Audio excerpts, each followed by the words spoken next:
KBS의 드라마 가운데요, 많이 보시는 것 같진 않아요. 그렇게 시청률이 높은 것 같진 않은데 징비록이라고 하는 드라마가 있습니다.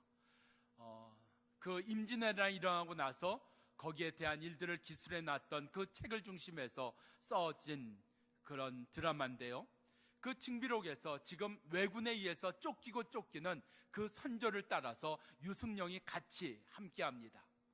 근데 선조가 한양을 버리고 도성을 버리고 국민을 버리고 그가 도망하다가 의주까지 가게 됩니다. 근데 의주에서도 불안한 거예요.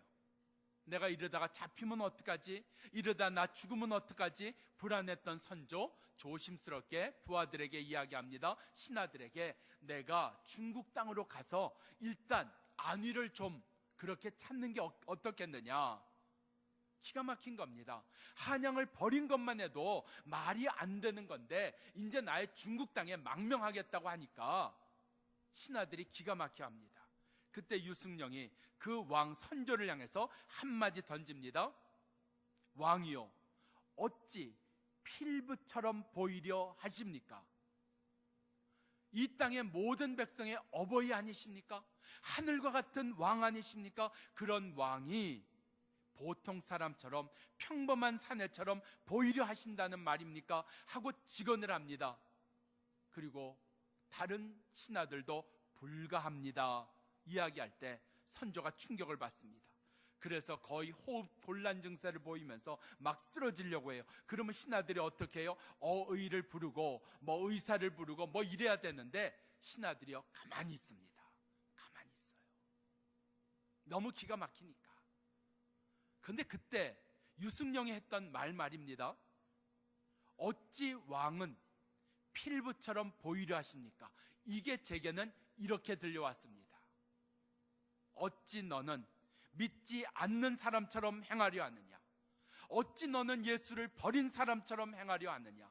어찌 너는 옛사람처럼 돌아가려고 하느냐? 어찌 너는 예수와 상관없는 자처럼 살려고 하느냐? 저는 그렇게 그 말을 받았습니다. 우리 속에 힘들다 보면, 어렵다 보면, 다급하다 보면 내가 예수 믿는 사람인가 아닌가 하는 것이 구별이 되지 않는 그런 지점에 이르게 되는 일들이 있습니다. 나 정말 예수 믿는 사람 맞나? 예수를 위해서 나의 모든 것을 쓰시라고 그렇게 내가 작정한 사람 맞나? 헌신한 사람 맞나? 너는 어찌 필부처럼 보이려 하느냐? 너는 어찌 옛사람처럼, 예수를 모르는 자처럼, 예수를 버린 자처럼 살려고 하느냐? 오늘 우리가 읽은 성경은 1만 달란트라고 하는 엄청난 빚을 진 사람이 탕감받는, 면제받는 이야기가 나옵니다. 근데 그렇게 면제받은 사람이 나가서 100데나리온, 자기에게 빚진 자를 멱살을 잡고 감옥에 집어넣는 장면을 이야기해 주고 있습니다. 1만 달란트라고 하는 돈과 100데나리온이라는 돈의 차이는 엄청난 차이입니다. 1000배 이상 차이가 나는 돈입니다. 이 이야기 가운데서 내가 놓쳐버린 것 없을까? 내가 잃어버린 것은 없을까? 내가 예배를 드리고 예수 믿는다고 하지만 내가 옛사람으로 돌아가 버린 건 없을까? 예수와 상관없는 삶으로 살고 있는 것은 없을까? 오늘 말씀을 통해서 깨닫는 은혜가 우리 속에 주어지기를 바랍니다. 첫 번째 23절입니다. 천국은 그 종들과 결산하려고 하는 어떤 임금과 같으니 결산할 때 1만 달란트 빚진 자 하나를 데려오매. 지금 여기 주인에게 1만 달란트, 지금의 우리 돈으로 얘기하면 얼마쯤 될까요? 아마 10억도 넘는 엄청난 돈일 겁니다. 이런 엄청난 돈을 주인에게 빌렸습니다. 한번 바꿔 생각해 보세요. 나는 누구한테 돈을 빌려주는가? 또 누구한테 돈을 얼마까지 내가 빌려줄 수 있는가? 한번 여러분 이렇게 생각해 보시면 좋겠어요. 여러분이 저한테 돈을 얼마까지 빌려줄 수 있을 것 같아요? 1번, 그저 몇만 원은 목사님 빌려줄 수 있다. 손 들어보세요. 안 드셨어요? 기대가 됩니다. 2번, 한 10만 원, 20만 원은 내가 빌려줄 수 있다. 손 들어보세요. 점점 기대가 됩니다. 액수가 이제 커지니까요. 3번, 내가 목사님께 수백만 원은 빌려줄 수 있다. 그거 아니에요? 1, 2, 3 다 안 드셨어요? 4번. 나는 집을 팔아서도 목사님께 돈을 빌려줄 수 있다. 그럼 뭐예요? 아예 안 빌려주시겠다는 거예요? 예, 이제 알았어요. 예, 속마음 알았습니다. 돈 아무한테나 빌려주지 않습니다. 그렇죠? 아무한테나 안 빌려줍니다. 누구한테 빌려줄까요? 여러 가지 보이는 모양은 다르지만 믿어지는 사람한테 빌려줍니다. 아, 갚겠구나. 그럴 때 빌려줍니다. 그 말이 믿어지든지 그의 행실이 믿어지든지 믿어져야 빌려준단 말입니다. 믿어지는 것만큼 빌려줄 수 있습니다. 거기에 따라서 액수가 정해진다는 이야기입니다. 아무한테나 10만 원 안 빌려줍니다. 그런데 여기에 1만 달란트 10억이나 되는 그 많은 돈을 빌려줬다는 이야기는 뭘까요? 이 사람을 많이 믿었다는 이야기입니다. 많이 신뢰했다는 이야기입니다. 많이 믿었기 때문에 빌려줬다는 이야기입니다. 우리가 놓치고 있는 게 뭘까요? 그 사람은 지금 돈만 빌린 게 아니라는 얘기입니다. 돈만 얻은 게 아니라는 얘기입니다. 그 주인의 신뢰를 얻은 사람이라는 얘기입니다. 그 주인이 자기를 믿어줬다는 겁니다. 이렇게 믿어줬는데 뭐라고 생각해요? 나는 돈만 빌렸다고요. 나는 돈만 얻었다고요. 그 돈만 얻었다, 돈만 빌렸다, 그렇게 생각한단 말입니다. 우리가 하나님께 응답받는 경우가 있어요. 하나님의 은혜를 받는 경우가 있습니다. 내가 받은 은혜, 그게 전부일까요? 내가 받은 응답, 그게 전부일까요? 나는 물질의 복만 받은 사람인가요? 저희 할머니 딸 셋을 잃어버리십니다. 돌 되기 전에 세 딸을 다 죽습니다. 한글도 모르는 할머니, 학교를 가본 적도 없는 할머니, 성경에 있는 대로 그 할머니가 이렇게 기도합니다. 성경에 보니까 한나가 기도하여 아들을 얻었다고 했습니다. 하나님 내게도 아들을 주십시오. 하나님 내게 아들을 주시면 그 아들을 주의 종으로 내가 드리겠습니다. 그래서 얻은 아들이 저희 아버님이십니다. 하나님 아들 주십니다. 하나님 우리 기도에 응답해 주십니다. 물질도 주십니다. 병도 고쳐 주십니다. 그런데 하나님께서 우리에게 이와 같은 주신 것을 주실 때 물질만 주시고 병만 고쳐 주셨을까요? 아니요. 나는 너를 믿는다. 나는 너를 신뢰하고 있다. 하나님이 우리에게 나를 믿으신다는 하나님이 그 은혜까지 주시는 것 아니었을까요? 그냥 물질만 주셨나요? 그냥 우리 가운데 응답만 주셨나요? 아닙니다. 이게 바로 우리가 놓친 겁니다. 응답은 받았는데 하나님이 나를 믿으신다는 걸, 믿어주신다는 것을 내가 놓치고 있다는 이야기입니다. 하나님이 나를 믿으신다는 것을 놓치면, 하나님이 나를 사랑하신다는 것을 놓치면, 나를 믿으시기 때문에 이와 같은 응답을 주시고 사랑하시기 때문에 이와 같은 하나님께서 주시는 역사가 있는 것을 내가 놓치면 어떤 일들이 일어날까? 27절입니다. 그 종의 주인이 불쌍히 여겨 놓아 보내며 그 많은 빚을 다 탕감 면제하여 주었더라.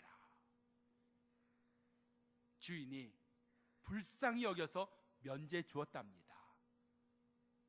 주인의 의지입니다. 주인의 결정입니다. 주인이 그래도 너 잘한 것 있지 않느냐? 너 선한 것 있지 않느냐? 너 열심히 한 거 있지 않느냐? 너 나한테 잘한 거 있지 않느냐? 그것 때문에 용서해 줬다는 게 아니에요. 그것 때문에 면제해 줬다는 게 아닙니다. 100% 아니 120% 철저하게 주인에게 이유가 있다는 겁니다. 우리가 신앙생활을 하면서 가끔 혼선을 빚는 것들이 있습니다. 여기 나오는 빚을 면제받은 사람, 착한 것 없었을까요?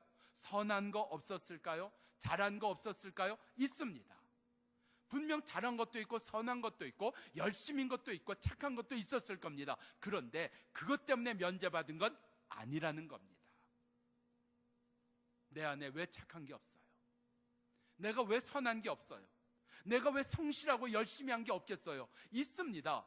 있다는 것하고 그것 때문에 내가 은혜 받았다는 것하고는 전혀 상관이 있다 없다, 없다는 얘기입니다. 근데 우린 자꾸 연결을 시켜요. 그래도 내가 이만큼 했으니까 주셨겠지, 내가 그래도 잘한 게 있어서 하나님 나에게 많이 주셨겠지, 아니라는 겁니다. 우리 가운데 하나님께서 내가 선해서, 내가 잘해서, 내가 성실해서 주신 것이 아니라 내게 주신 것은 나로 하여금 예수 믿는 사람답게 하나님의 뜻대로 살라고 우리 가운데 주신 거지, 내게 이유가 있어서 주신 게 아니라는 이야기입니다. 내가 놓치면, 무엇을 놓치면요? 오늘 나를 믿어주셨다는 것을 놓치면, 지금도 나를 신뢰하고 계신다는 것을 놓치면, 나를 사랑하고 계신다는 이것을 놓치고 그냥 내가 받은 응답, 내가 받은 물질, 내가 받은 해결, 이것만 받았다고 여기면 무슨 일이 일어나요? 하나님이 하신 일을, 주인이 한 일을 자기 공로로 돌리게 된다는 이야기입니다. 걔도 내가 선해서 이런 역사가 일어난 거야. 걔도 내가 말은 좀 할 줄 알잖아. 그래도 내가 남보다 잘한 것은 있지 않잖아. 그것 때문에 면제받고 그것 때문에 탕감받은 걸로 생각한단 말입니다. 철저하게 내 공로 아닙니다. 철저하게 내 힘 아닙니다. 내가 잘해서 된 것 아닙니다. 그것을 우리 가운데 깨닫고 그 은혜로 살려면 하나님이 나를 믿어주신다는 것, 하나님이 나를 신뢰하신다는 것, 오늘 그것을 놓치지 않는 은혜가 우리 가운데 주어지기를 바랍니다. 하나님께서 나를 믿어주신다는 것을 내가 놓치지 않으면 28절입니다. 그 종이, 탕감받은 종이 나가서 자기에게 100데나리온 빚진 자를 만나매 붙들고 목을 잡고 빚을 갚으라 하되 30절, 그가 갚지 못하니 감옥에 집어 넣었더라. 자, 나에게 빚진 사람 있어요. 그 빚진 사람을 내가 붙들고 빚 갚아라, 안 갚으면 내가 고소한다. 이거 특별히 나쁜 사람이 하는 일이에요? 아닙니다. 누구나 다 할 수 있는 일입니다. 이게 바로 세상입니다. 그런데 우리가 하나님의 믿음을 받고 있는 사람이라면, 하나님의 신뢰를 받고 있는 사람이라면 우리는 세상이 하는 대로 행하지 않습니다. 세상이 행하는 대로, 사람들이 행하는 대로, 이전에 행했던 대로 행하지 않는다는 이야기입니다. 그렇게 세상대로 행하지 않으려면 내가 하나님의 사랑받는 자요, 하나님의 신뢰받는 자요, 하나님께서 나를 믿어주신다고 하는 것을 놓치지 않아야만 세상대로, 내가 행했던 대로, 사람이 하는 대로 행하지 않는다 하는 은혜가 우리 가운데 있게 되는 줄 믿습니다. 이렇게 한다고 누가 욕하지 않습니다. 이렇게 했다고 사람들이 흉보지 않습니다. 그런데 그렇게 세상이 하는 대로 우리는 하지 않습니다. 이유는 내가 하나님의 신뢰받는 자이기 때문입니다. 하나님의 사랑받는 자이기 때문입니다. 하나님께서 나를 믿어주시기 때문입니다. 그것을 놓치지 않는 은혜가 우리 가운데 있기를 바랍니다.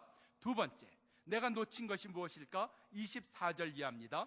1만 달란트 빚진 자가 갚을 것이 없는지라 주인이 그에게 말하되, 그렇다면 너의 몸과 너의 처와 너의 자식들과 모든 소유를 팔아서 빚을 갚아라 이야기합니다. 그때 이 종이 이야기합니다. 주인이여, 그렇게 하지 마소서, 참으소서, 내게 기회를 주소서, 내가 갚겠습니다. 여기 1만 달란트 빚진 자의 소원이 뭐예요? 1만 달란트 빚진 자가 주인한테 지금 간구하는 게 뭐예요? 나에게 시간만 좀 주십시오. 시간 주시면 내가 어떻게 해서라도 갚아보겠습니다.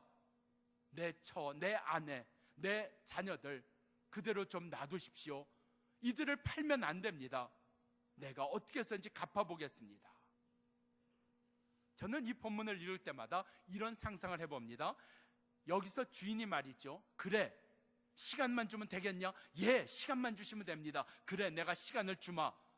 너의 아내와 너의 자식들을 내가 건드리지 않으면 되겠냐? 예, 그렇게만 해주시면 됩니다. 그래서 그러면 내가 그렇게 하겠다. 너의 생각대로, 너의 원대로 내가 해주겠다. 이러면 어떤 반응이 날까? 여기 1만 달란트 빚진 자가 주인한테 감사 너무나 고마워했을 것 같아요. 그런데 지금 주인은 그가 원하는 정도를 들어준 게 아닙니다. 그의 소원을 이루어준 정도가 아닙니다. 그의 소원이 뭐라고요? 시간을 달라는 겁니다.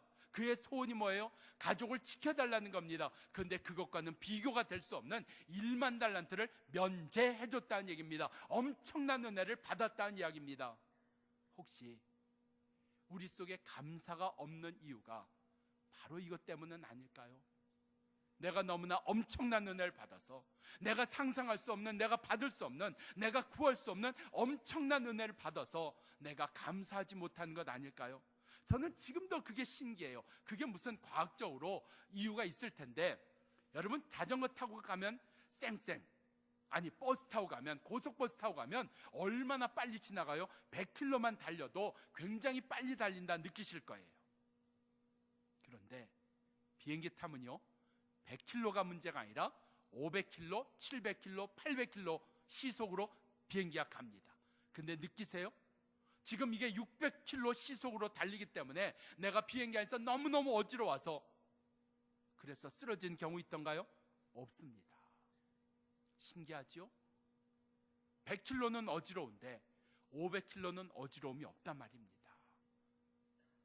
내가 시간을 달라고 했을 때 시간을 주셨으면 고마워했을 텐데, 시간을 주신 정도가 아니라 내 모든 빚을 다 탕감해 주신 것, 면제해 주신 것, 시간을 준 거하고는 비교가 될 수 없는 이 엄청난 은혜 앞에 내가 놓치고 사는 것 아닌가. 감사를 놓치고 살고 이렇게 큰 은혜 받은 것을 내가 잊어버리고 사는 것은 아닐까. 이렇게 잊어버릴 때 말입니다, 이 큰 은혜, 내가 하나님의 자녀가 되었으며 죄 용서함 받았으며 내게 새로운 삶이 주어진 것을 내가 놓치면 어떤 일들이 일어날까? 28절, 그 10,000달란트 탕감받은 자가 나가서 자기에게 100데나리온 빚진 자를 만나매 그를 붙들고 목을 잡고 빚 갚으라 하더라. 여러분, 그런 얘기 들을 때 있어요? 그래, 다 돈으로 보이지, 다 돈으로 보이지. 여기 사람이 돈으로 보이는 겁니다. 100데나리온 빚진 자가 100데나리온으로 보이는 겁니다. 이 돈이 어떤 돈인데, 이 돈이 어떤 돈인데, 우리 속에 내가 놓치는 게 뭘까? 이 하나님의 큰 은혜, 죽을 내가 죽지 않고 생명을 얻어 내가 하나님의 자녀된 이 큰 은혜를 내가 놓치면 다 돈으로 보입니다. 자식도 돈으로 보이고요, 성공도 돈으로 보이고요, 일하는 것도 돈으로 보이고요, 다 돈으로 환산이 되고 돈으로 계산이 됩니다. 우리 가운데 돈 때문에 어려운 경우 많아요. 돈 때문에 치사해지는 일도 많아요. 그런데 어느 날부터 다 돈으로 보이기 시작하는 겁니다. 시간도 돈으로 보이는 거예요. 사람도 돈으로 보이는 거예요. 일도 돈으로 보이는 거예요. 그래서 잃어버리는 게 뭐예요? 사람을 잃어버렸다 생각하지 않아요. 돈을 잃어버렸다 생각해요. 믿음 잃어버렸다고 생각 안 해요. 돈 잃어버린 것만 생각나지요. 언제 돈으로 보인다고요? 부모가 언제 돈으로 보여요? 자식이 언제 돈으로 보여요? 세상이 언제 돈으로 보여요? 하나님으로부터 받은 그 큰 은혜, 시간을 내가 번 것이 아니라, 내 가족이 지켜진 정도가 아니라 그 많은 빚을 다 내가 탕감받은, 내가 죄 용서받은 그 큰 은혜를 내가 놓치고 살면 돈으로 보입니다. 결국은 돈이에요. 그 돈 얻겠다고, 그 돈 지키겠다고, 그 돈 붙들겠다고 뛰어다니고 우리 가운데 사람 잃어버린 거 말입니다. 우리 속에 하나님이 주신 은혜, 그 큰 은혜 놓치지 않아야 됩니다. 새 생명 얻은 것, 죄사함 받은 것 놓치지 않아야 됩니다. 놓치지 않아야만 우리 가운데 역사가 일어납니다. 어떤 역사요? 아버지의 온전하심과 같이 너희도 온전할지니라. 아버지의 거룩하심과 같이 너희도 거룩할지니라.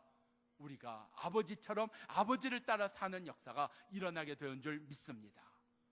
그래서 우리 가정에서도 내가 하나님을 따라서, 하나님께서 가지신 마음을 따라서 살게 되는 역사가 언제인가? 내가 받은 큰 은혜를 깨닫고 살 때 오늘 하나님을 따라 살 수 있는 그 역사가, 아버지처럼 온전해지는 역사가 우리 안에 이루어질 줄 믿습니다. 세 번째, 우리가 놓친 게 무엇일까? 27절, 그 종의 주인이 불쌍히 여겨 종을 보내며 그 빚을 탕감하여 주었더라. 28절, 그 종이 나가서 자기에게 100데나리온 빚진 자를 만나며 붙들고 목을 잡고 빚을 갚으라 하더라. 우리가 은혜를 받아요. 은혜를 받으면 그 은혜는 반드시 그 다음에 네모가 따라오게 되어 있습니다. 우리가 받는 은혜는 네모를 위함이다. 네모가 뭘까요? 기회입니다. 내게 응답해 주시든지 은혜를 주시든지 해결해 주시든지 그건 우리에게 기회를 주시는 거예요. 무슨 기회를 주실까요? 내가 받은 은혜대로 살 수 있는, 하나님의 뜻대로 살 수 있는 기회를 주시는 거예요. 근데 받은 은혜를 가지고 하나님의 뜻대로 하나님께 주신 기회로 여기지를 않을 때가 참 많이 있습니다. 지난 금요일부터인가요? 돌아오는 수요일까지인가요? 우리 초등학생들 대부분이 방학을 합니다. 아이들이 대부분 학교를 안 가요. 너무 좋으세요? 공항이 다 미어 터졌대는데, 다들 그렇게 해외 나오고 놀러 간다는데 우리는 지금 뭐 해요? 억울하지 않으세요? 어느 교회에서 아마 연휴가 낀 주일이었나 봐요. 목사님이 예배를 드리시고 나오는데 갑자기 늘 그 예배 시간에 나오는 집사님 부부가 안 보이는 거예요. 이상하다, 이상하다. 왜 안 나오셨을까? 빠지지 않는 분들인데, 그래서 가까운 집사님한테 묻습니다. 오늘 그 집에 무슨 일 있냐고, 오늘 안 보이는데 무슨 일 있냐고. 그러니까 얘기합니다. 목사님, 저 이름은 이르는 것 같은데, 아니 왜 무슨 일 있냐고. 사실은요, 그 집사 부부가 오늘 친구들하고 등산을 갔답니다. 목사님 순간 마음이 안 좋으셨어요. 아니 주일을 빼먹고 등산을 가? 아니 주일을 빼먹고 등산을 가면 좋나? 그렇게 가면 편안하나? 아니 그렇게 갔다가 사고라도 나면 어쩌려고? 이야기해놓고 보니까 아짜한 거예요. 교회는 말이 빠른 데잖아요. 안 하고도 했다는 말도 돌고 안 보고도 봤다는 말이 도는 데가 교회인데, 이걸 어떻게 수습해나? 목사님 좀 심한 소리 한 게 마음에 걸리셨어요.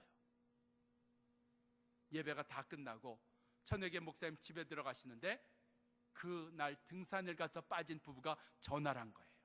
목사님 찾아뵙겠습니다. 야, 세게 나오는구나. 내가 오늘 등산 간 거 갖고 뭐라고 했다고 그 말 전한 집사 때문에 오늘 이거 문제가 크게 생겼구나. 야, 어떡하지? 목사님 마음이 무거웠어요. 조금 있다가 초인종 소리가 나고 그 집사 부부가 들어옵니다. 근데 가만 보니까 뭘 하나 들고 와요. 목사님 마루에다 놓는데 사과박스 하나를 들고 와서 목사님 마루에다 놓는 거예요. 야, 오늘 대단하게 할 모양이다. 이런 것까지 들고 온 거 보니까. 근데 그 박스를 놓고 그 부부가 이렇게 이야기를 합니다. 목사님 죄송합니다. 저희가 정말 잘못했습니다. 저희가 주일을 빼먹는 게 아닌데 저희가 주일을 빼먹고 이렇게 하는 거 다시는 없을 겁니다. 목사님이 이게 이해가 되지 않는 거예요. 분명히 따져야 되고 화를 내야 되고 목사가 그럴 수 있냐고 이래야 되는데 잘못했습니다. 죄송합니다. 다시는 안 그러겠습니다 하니까 이게 도대체 어떤 상황인가? 근데 이야기는 계속됩니다. 목사님, 저희를 위해서 기도해 주셨다면서요? 저희 등산 잘 다녀오라고, 사고 당하지 않고 평안히 다녀오라고 목사님 저희를 위해서 기도해 주셨다면서요? 축복해 주셨다면서요? 누가 살짝 바꿨죠? 전하는 집사님. 목사님이 당신들 주일날 빼먹고 그렇게 등산 가면 발 부러진대. 그랬으면 어떻게 됐을까요? 교회 한바탕 난리가 났겠죠. 목사 맞냐 하는 것부터 시작해서. 근데 바꿨어요? 우리 옆에 있는 분에게 이렇게 인사합니다. 당신이 꼭 그런 집사님 되기를 바랍니다. 인사하세요. 꼭자 들어가야 됩니다. 그래요. 기회예요. 은혜 주신 건 기회예요. 말씀대로 살 수 있는 기회를 주신 거예요. 하나님의 뜻대로 살 수 있는 기회를 주신 거예요. 내가 말씀이 깨달아질 때마다, 은혜를 받을 때마다, 응답을 받을 때마다, 기도할 때마다 하나님은 나에게 뭘 주신다? 기회를 주신다. 그 기회를 놓치지 않는 그 은혜가 우리 가운데 있기를 바랍니다. 시인과 촌장이 부른 노래입니다. 하덕규 씨가 작사한 노래 풍경이라는 노래인데, 그 풍경이라는 노래 가운데 이런 가사가 나옵니다. 세상 풍경 중에서 제일 아름다운 풍경, 그것은 모든 것들이 제자리로 돌아가는 풍경이다. 내가 있어야 될 자리가 어디일까? 내가 있어야 될 내 자리는 어디일까? 오늘 주의 말씀을 따라 다시 사는 은혜가 우리 모두에게 있기를 축원합니다. 기도하십시다.